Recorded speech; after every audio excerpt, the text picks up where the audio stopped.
first pet treat shop on TikTok, top seller. Have we started? Is this it? I think this is it. Am I interviewing you? Yes. Just quickly before you start watching the little interview We've already done it, by the way. We've already done it. Just a little trigger warning. We do mention things like depression, anxiety, alcoholism. So if those things trigger you, or we mention diets as well, not massively, but obviously you had addressed weight loss. We did talk about weight loss. So if any of those things trigger you, just to let you know, they're slightly included in the video.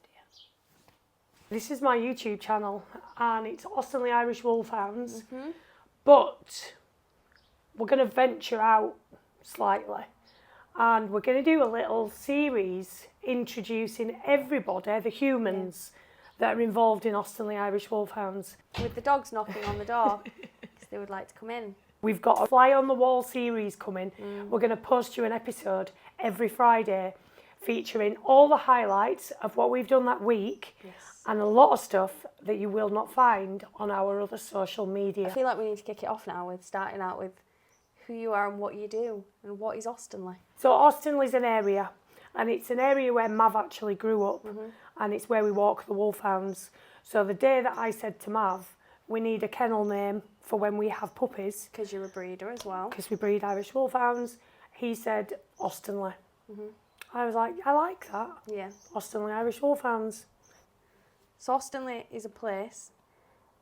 It's the name of your kennel name for your breeding, and it's also your business name. Yeah, it's everything. So what's your business? So the business is, started selling dog food 10 years ago. I started selling dog treats 8 years ago.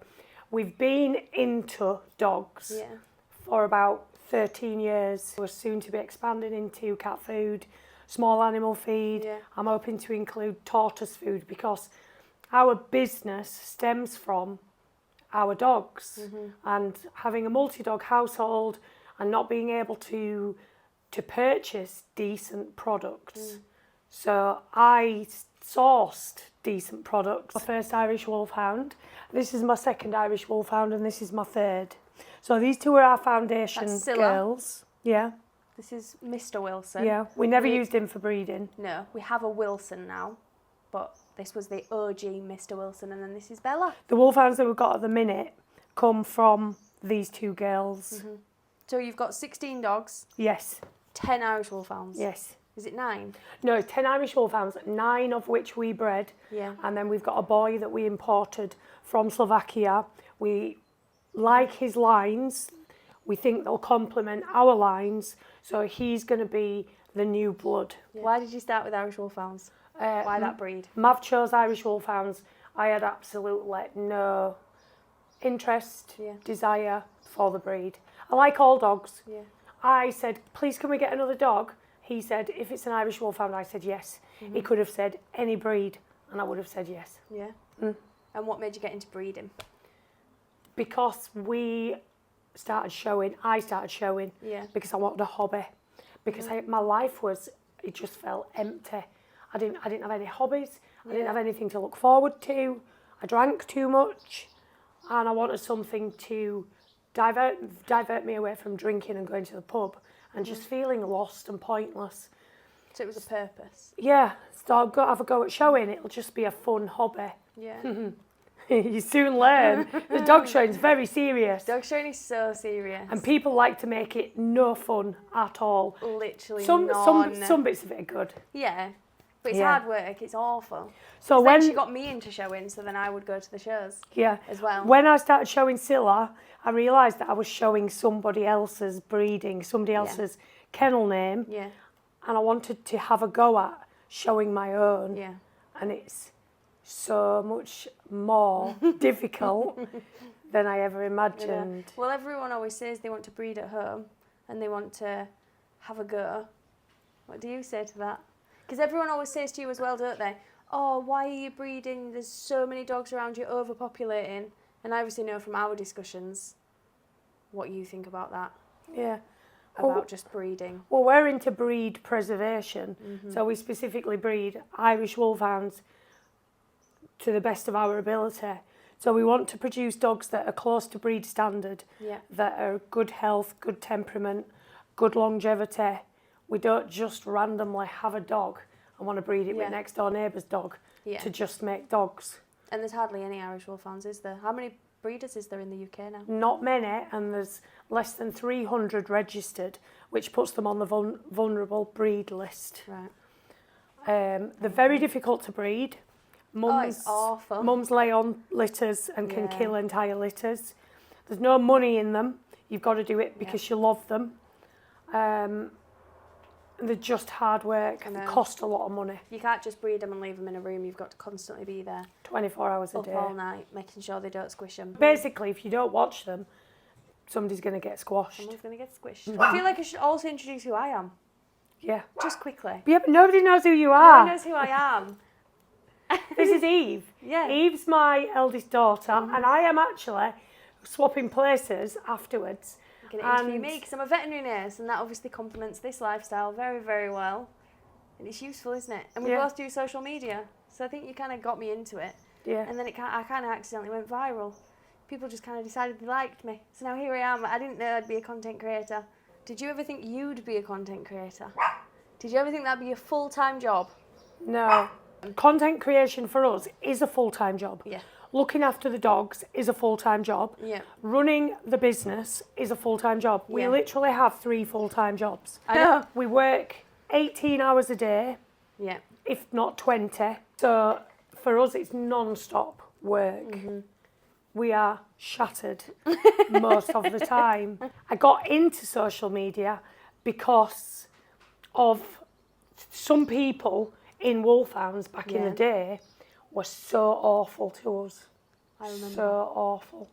And they used to spread lies and rumours and say things like, oh, there's a new puppy farm starting up and these people need the dogs taken off them. And I thought, hang on a second, we love our dogs. These people don't even know us. Social media is a toxic place. It's awful, actually. Back in the day then, when I was drinking, I was weak-minded, I was vulnerable, and then to have to be bullied in the dog world was horrific. So I thought, I'm going to set up a Facebook page and I'm going to show people how we treat our dogs, where they live, what we feed them. I'm going to show them where we walk them, because the people that were bullying us, I were looking at their posts that they were putting on and I'm thinking, our dogs are so much luckier than yours, and you're spreading lies about us. Yeah. You take your dog on the same shit walk every day. Yeah. You've got them locked in a tiny little room. It's just rubbish. So I started on social media just as a way to come back at the people that were spreading lies about us. Them people created this, which is ironic. It all came from hate. Yeah, it did. This is about you, though. No, this is about you and about what type of person you are and how you ended up getting here. So, aside from the dogs, I'm going to ask you a question about you. Go on. You're very open on social media and you tell everybody everything. Everyone knows your struggles with alcohol and depression. I'm allowed to say all this, aren't I? Yeah, it's fine. Yeah. Everybody knows. What's a pivotal moment in your life? There's loads. I went to a different school, a different high school than everybody at my junior school. Yeah, because you went to a high school not in your area, didn't you? You went to one further away. Because I played the piano, and my piano teacher was the head of music at a different high school. Right. So I found out just before we finished, my mum said, oh, I've managed to change your schools. You're going to that school now. And I was mortified. Because all your friends went to the other one? Yeah. And literally, it was the most traumatic thing I've ever experienced. Really? It was awful. The whole 5 years at school, I didn't bond with anyone. I struggled. I flit from group to group. I'd kept myself to myself. Yeah. My next one is you. So you've got 3 kids. And then fast forward, I was a singer in pubs and working men's clubs.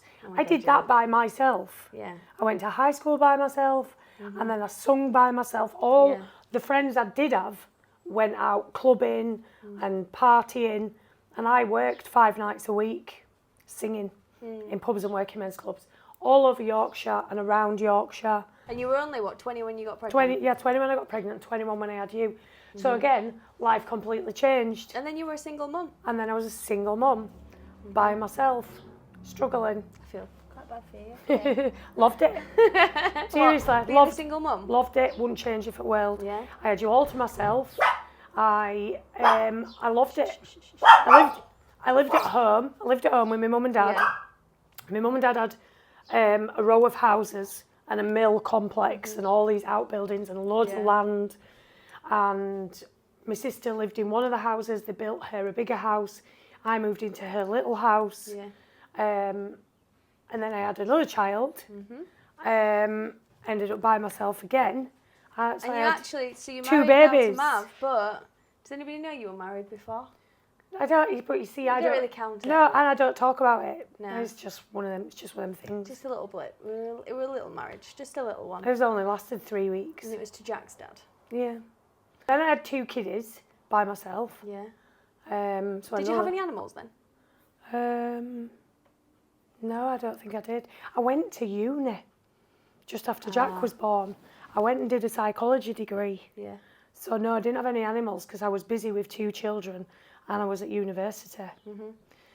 Then I got made homeless. I lived in my parents' house. Yeah. And my mum kicked me out. Yeah. And I was just writing my dissertation. And she was my childcare as well. So that resulted in me never handing in my dissertation and never actually getting a degree. But they gave me a diploma in higher education. And they said I could go back and hand the dissertation in. I could do the last year at any time. Yeah. And I went back to do the last year 8 years later because my children had grown up. Yeah. And they said, you've got to do it within 7 years. So I never got a degree, but I've got a diploma in higher education and psychology. You had a third child. 8 years after. That was a pivotal moment because that was Nell. And what a little shit she was. She was sent to test me, was Nell. Yes, you are. 2 perfect children. I'm perfect. Jack's like just below me on the scale of. And Nell is perfect. either far more perfect than both of you put together, or the devil. I know. She's never in between. She's just like. But she lives with me now. Yeah. So I live with my younger sister. Yeah. And everything you've just said is correct. Next pivotal moment is Scylla. First Wolfhound. Yeah. Because she was your heart hound, wasn't she? You've got her heart I just tattooed on you. Yeah, that's her ECG. She was the original. She was an angel Yeah. sent from the universe to guide me Yeah. to the most amazing place that I'm at now. When did you become lost then? So you've got up to the point where you've had 3 kids. I think I was always lost. Always? Always lost. I always felt like a lost soul. Yeah. And when I started going to AA, because I became full-blown alcoholic. Yeah. That was after Nell, wasn't it? It was after the third Nell. child. No. Do you know what it was? After. My alcoholism, now I look back upon it, started way before I considered myself an alcoholic. Well, it was always an unhealthy relationship, wasn't it? But when I went to AA, I actually really found out that so many other people felt exactly the same and that they just had this lost, felt different, felt like I didn't fit in. And that stemmed from me going to a different high school. But then I realised that actually in infant school and junior school, I always had this like looming feeling of, why am I so different? Yeah. What's wrong with me? And then I discovered that at AA, there's so many other people out there felt exactly the same. And then turned to alcohol? Yeah, because because it takes that feeling away. Because when I was drunk, I just felt, I didn't care how I felt. Yeah. I was confident, I just fit in. You were a crazy drunk. I was a fun drunk, I was a confident drunk. I was very dancing on the tables, cutting everyone's clothes off in the middle of a bar because it was warm. So she went round cutting everybody's clothes. So it was a everyone fun was night, wearing that denim though. shorts and It was a fun night. you were just like, which obviously wasn't healthy. No, because I was craving something and I never knew what I was craving. And then she came along. Yeah. And I thought, I'll have a go at dog showing. And I didn't fall in love with dogs. Yeah. I fell in love with her. I know. Oh my God, I love her so much. I know. And then I fell in love with the breed and the history. And then I met other people, not necessarily wolfhound people, but just other people in the breed that had this same passion. And so I just fell in love with the whole, I do fit in. I fit in with dog people. Aww. Do you know what I mean? These dogs really saved you. You've got to, oh, don't make me cry. She saved me. I know. Honestly, she is my absolute angel. Yeah. Yeah, and look at her eyes, I love her. Yeah. And then she died. I know, so she got bloat and died. She got lots of things. She got lots of different things. She died under anaesthetic. And they brought her back, and then it were about a year after that she died. Yeah. She was an older girl. She was nearly 9. She had a really good life. She was absolutely spoiled, stupid. I know. She was spoiled. So yeah, pivotal moments. She died, and then COVID had happened. I'd started drinking way too much in COVID. You know, when you can drink a bottle of gin a day, you know, and you're hiding it. I know. Somebody asked the other day, "Oh, how did you cope with your mum being an alcoholic?" Well, it kind of happened gradually over time. Yeah. And then parts of it got hidden. So I knew it weren't right, but I'd been saying that for years, hadn't I? Yeah. We'd always been saying, why do you go to the pub so much? Stay at home, blah, blah, blah. Yeah. And I hid it as well. And you hid it. So you didn't know fully how much I did drink. And I'd ballooned up to 17 and a half, 18 stone to the point where after a year of, because when I went sober, I also dieted drastically. And lost 7 stone in a year. And when we looked back at pictures, Mav said, I didn't know you were that fat. I know. You didn't know I was that drunk, you didn't know I was that fat. No. Nobody knew how depressed I was. It happened so steadily. Yeah. That until you look back on it, you don't really notice how bad it was. No. I'd say for about 10 years, I suffered with the most awful depression, agoraphobia, don't leave the house. Yeah. There's the time we went to the supermarket and I got to the car park and we didn't have any food in and I had a panic attack and I had to go home. And me and Jack were sat in the please, passenger seat and I was like, we'll go in, just let us go in, we'll go in and we'll get the food. And I couldn't, I had and to you go were like, home. no, we're going home. And we were like, oh God. So there were all these different factors. My world shrunk. It got smaller and smaller and smaller. And the only one thing I had was her. Yeah. I only felt safe when I was with her. Yeah. I could go anywhere if I took her with me. I could go to a dog show. Might have a bottle of wine in my bag as well. Keep having a little nip. But we did go off a few times. We went on holidays. We went camping. But the panic and the anxiety in me the whole time was that horrific. Yeah. I might as well have been having a heart attack. I know. It was that intense. I know. The sheer unhappiness. Yeah. Pivotal moment, decided to unalive myself. So this is when you were with, this is a couple of years ago, isn't it? 2 years ago. 3 years ago. When you decided to become sober. But this is you now with your husband, you don't have any kids with him. No. You're with Mav, you've been married for how long? 15 years. Yeah. No, 14 years. 14 years just gone, March. Why do you not have any children? Well, with Mav? It never happened. Yeah. You did try, didn't you? We got married. Well, we tried. I got my coil taken out and it never happened. So that's it. And now I look back, I'm glad it didn't. Yeah. Because our lives wouldn't have gone down this route. And I like where I'm at. Good. I like what we can offer the children that we've got.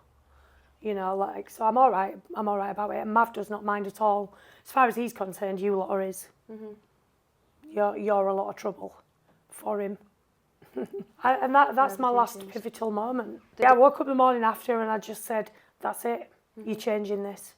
Yeah. You're changing it. I think it were about 2 weeks before I'd seen a picture of myself from years and years before. And my face was smiling, but there was something in my eyes that I saw life. Yeah. And all that had been taken away from me with depression, with perimenopause, my hormones, with drinking. There was no life left in me whatsoever. You spent about 10 years like that, haven't you? 10 years of horrific, awful torture. It was torture, like people. Mav used to go to the pub every night. I didn't go to the pub with him. You lot all went out, did your thing.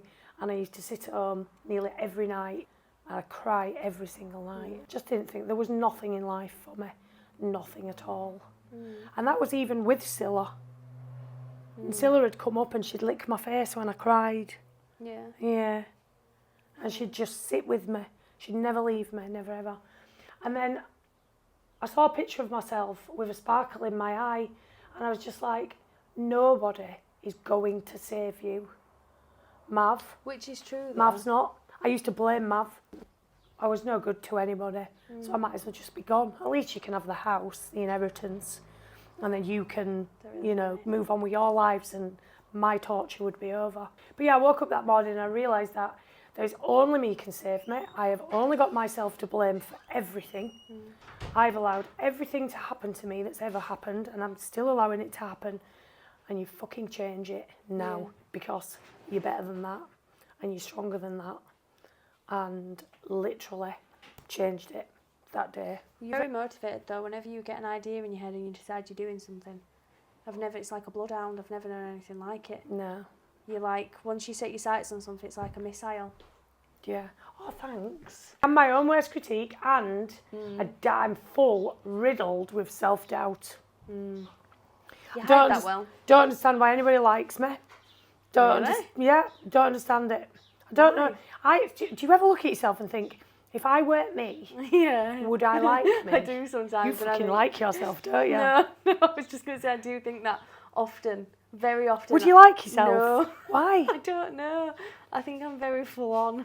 I am. I'm so full on. I'm 100%. I'm overpowering. Yeah, I am. I'm very overpowering. I hate that. I know, and I'll be doing something with someone and I'll be like, you say it all the time, I'm bossy.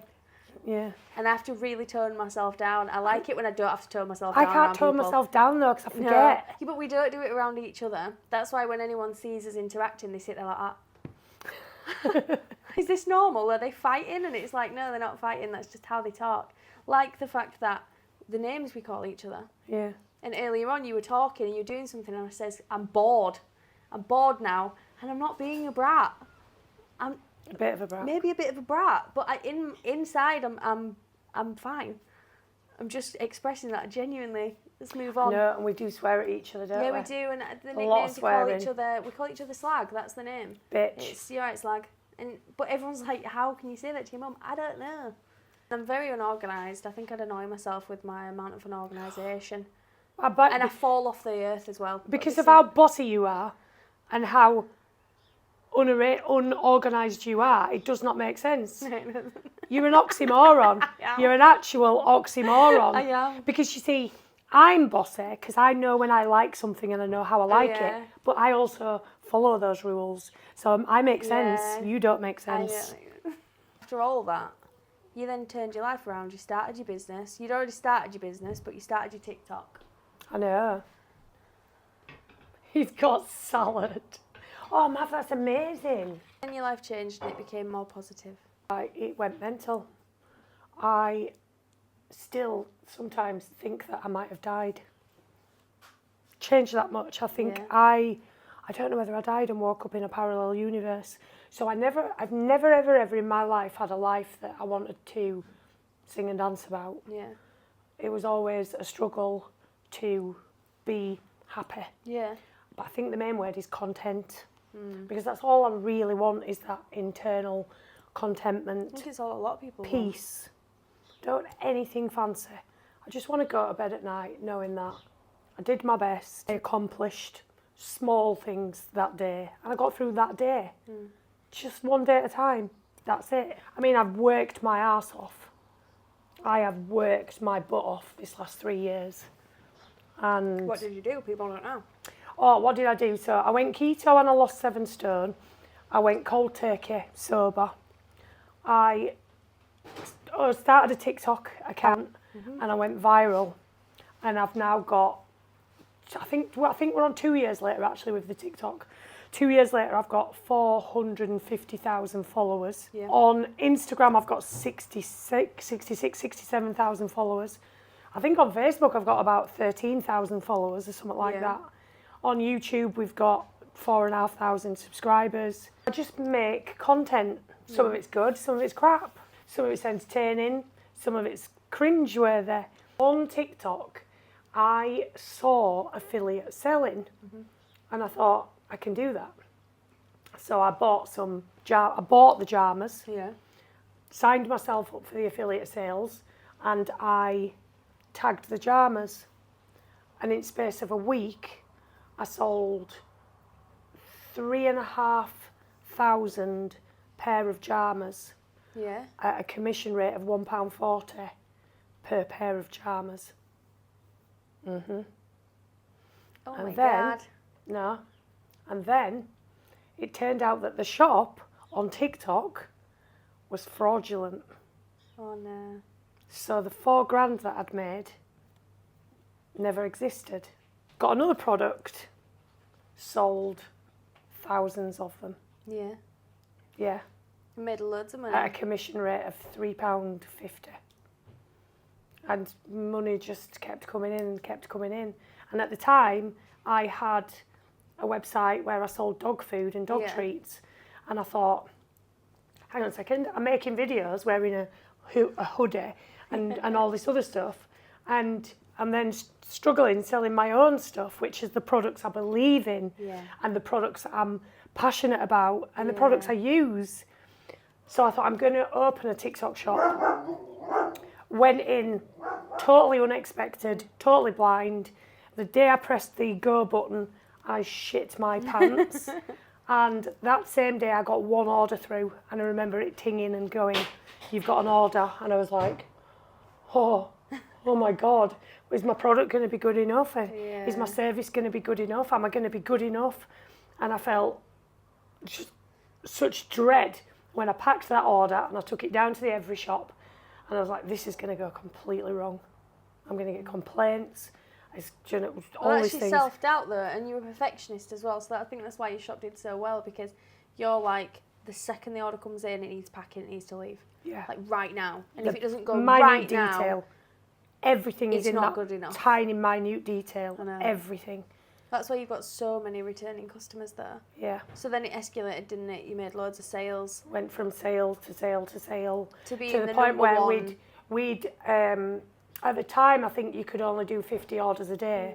Within a few weeks, we were doing 50 orders a day. Yeah. And we were the first pet treat shop on TikTok. Yeah. So we were straight into first place, top seller. And you maintained it there, didn't you? And yeah, then we maintained it and we grew and we grew. And then we've got people working for us now. Yeah. And we are moving to a premises To a shop. next week. So this is 2 years later, 2 years from turning sober and changing your life around. Three years from turning sober, 2 Yeah. years from going on TikTok, I'm opening my first shop, pet shop, which was a massive dream. When I first started selling dog food 10 years ago, I was like, I'm going to start selling dog food, I'm going to open a pet shop. It's just not that easy to open a pet shop. No. You need the funds, you need the premises, Yeah. you need the knowledge, you need the inclination. Yeah. And doing TikTok shop, I've been running a shop I learned how to run a shop Yeah. without even running a Realising, shop. Yeah. Yeah. So we're about to sign the lease on Monday and I get the keys. And what we're going to do is we're going to expand everything. So we're also going to really work on YouTube. So Yes, next that's what week, this is about. yeah. So next week we will start a fly on the wall series of opening a pet shop, living with 16 dogs, Yeah. having a family that all do social media, that all look after the dogs, because Nell cleans for us, Yeah. Nell house sits, Jack does his bit. We don't see much of He Jack really, do we? exists. But Mav's now involved in social media. Mav is quitting his job to work at the pet shop. You're going to be heavily involved with it. Yeah. But we're expanding everything. Family we're business. going into YouTube as well. That's your whole life story. Is that it? Kind of. I think that's your whole life story. So one question I did want to ask you is, do you have any quirks? If I ever see a penny, I put it in my bra. And I think the most pennies I've had in my bra is 5. Why? Because Why is there a penny in your bra? because I have this thing where I think if you respect money, it'll respect you back. And pennies make pounds. Aww. And so many people will walk past a penny on the floor and just disregard it. I feel sad about pennies now. Seriously, if I see a penny, I do not care if people look at me and go, "Did she just pick a penny up?" Yeah, I did. And I will look after that. I will look after that penny. So I remember it was a TikTok. I think it was when I started doing TikTok lives. I'd done the thing with a penny and I'd put it in my bra, and I had a really successful TikTok live. Yeah. And I associated it with the penny in my bra. So it's like a lucky. So when Is it a lucky charm or a? I've got all the pennies that I've kept, that I've collected, and I just see them randomly lying around. So before I go on live, I put a penny in my bra, or I'll put 2 in or 3 in or 4. I'll just see them. If I find a new one, I'm like, yes, A new there penny. must be something good going to happen to me. Why don't you tell everybody about the wish thing that you did? Your spell. No, I can't. You can't. No. So I also now practice. I'm going to call it witchcraft. We like to call it witchcraft, don't Yeah. we? But it's just like spirituality. spiritual and I believe in giving. manifesting. Giving. You know, in order to receive, you must give. And I believe in manifestation. You can call it a spell thing, but it was basically just a manifestation, wasn't it? Yeah, Waves was a spell. It was candle magic. But I did that a couple of years ago, and it was that successful. After that it's That the wish jar thing is still in this house, and if you go near it, You can't go near it. you are going to get absolutely annihilated by It's her. still there, and I've never done another one. Yeah. Do you know why? Scared of this one will go Because wrong. I don't want to be greedy. Yeah. I don't want the universe to think that I'm taking advantage. Yeah. So I think I got my luck. I got my wish. Yeah. I went to see a palm reader last week, and as she was talking about everything, she said, "And for this extra amount, you can have a wish." And I said, "Right, well, I want you to read both my hands, blah, blah, blah." And she said, "Do you not want to wish?" I said, there's nothing I need to wish for. No. I've made it all come true. She asked me the same thing if I wanted a wish, and I said no. I've made it all. I've made it all Yeah. come true myself. I don't need to wish for it. Having faith and trust. Yeah, we practice a little bit of witchcraft. Only a small amount. And we worship the universe. We worship it. We do, don't we? And Mother Nature and It's just manifesting law of attraction. and kindness. Yeah. Yeah. 16 dogs. Who would you say is your favourite? Grunt. Because when Not Scylla even thought about died, it. I was mortified. Yeah. And we had a litter, and every time we had a litter and we kept another dog, I just felt like I wanted that connection back with her. Yeah. And I love all the other dogs. Mm-hmm. I would do anything for them. You know, I look after them like the best I can, but I never got that special connection. And then I just accepted that I never would. She was gone. Yeah. And then Grunt. Grunt is a Brussels Griffon. She's tiny. This is Grunt. Yeah. So I went from being totally in love with a huge Irish Wolfhound to, oh my God, this dog. We She's are the tiniest. soulmates. Absolute soulmates. I know. And do you know what I love about her more than anything? What? Loyalty. Oh I my God. love loyalty. Where I go, she goes. All the time. We check in on each other. We make sure each other's okay. I will fight her corner. I would fight anyone. I'd fight you. I'd fight Earl lying. Crabtree. No, you're not fighting him. I would fight anyone for her. Yeah. Because she deserves it, because she's loyal. And sometimes she poops on my bedroom floor and I don't mind. That's disgusting. Only sometimes. That's awful. I heard rumours that you wee in a jug. Piss off. What? Nobody wheezes in a jug. It's, the rumours are out there. I've never heard that. I have a lot. Why would I do that? Loads of people have said. Do I just do it at random times? No. They said on Do I a just night. do it like... On a night when you don't want to walk downstairs to the toilet because you've got stairs because you live on the top floor, you wee in a jug in your bedroom. Well, I think, hypothetically speaking, if somebody lived on the floor where there wasn't a toilet, that would be a good idea. Oh, would it?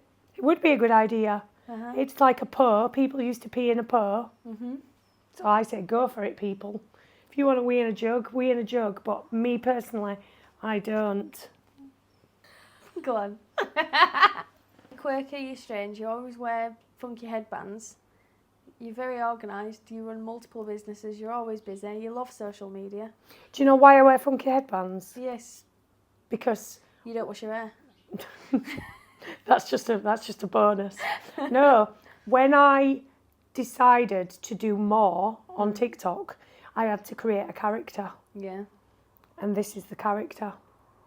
But now it's just who you are, though. You just like that all the time. It literally is. If I don't have the headband on, or my nails painted a bright colour, the tattoos were part of the character.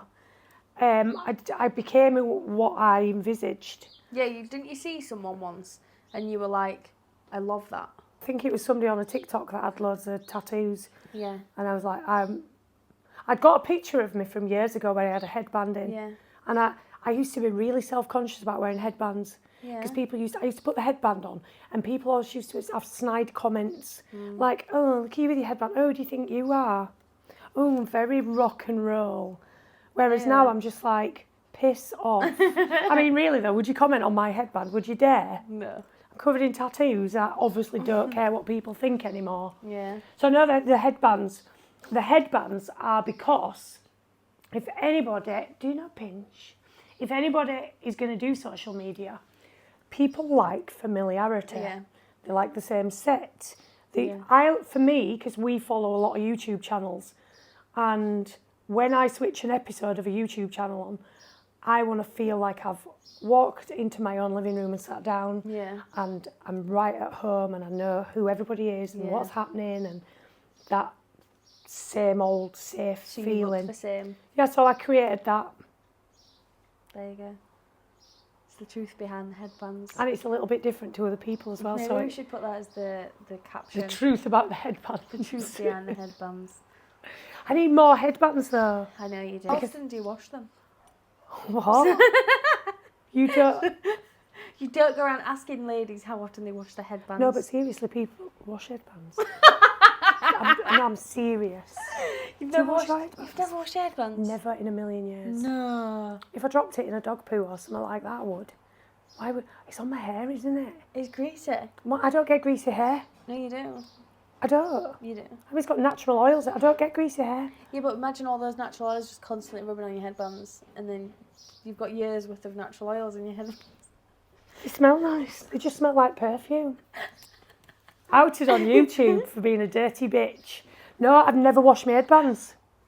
Couldn't imagine it. No, you just put them in like a bit of comfort or something in the sink. Don't be so bloody daft. Really? They might start slipping off my head. Honestly, wouldn't. They would. No, they wouldn't. Well, I'm not washing them. I don't care. Don't care what you say. By the way, yes, we do dog shows. We're at Dogfest. Yeah. On June. We've got a stall selling all the products. June the 15th and 16th, we're at Dogfest. We're at Cheshire Show on the 18th and 19th of June. We're at Derbyshire County Show on the 23rd of June. You don't know this. We've been accepted at Honley Show. We've been accepted at Penistone Show. Yeah. And then we're also at Dogfest on September the, I think it's the 9th or September the something. We're at Dogfest at Harewood House.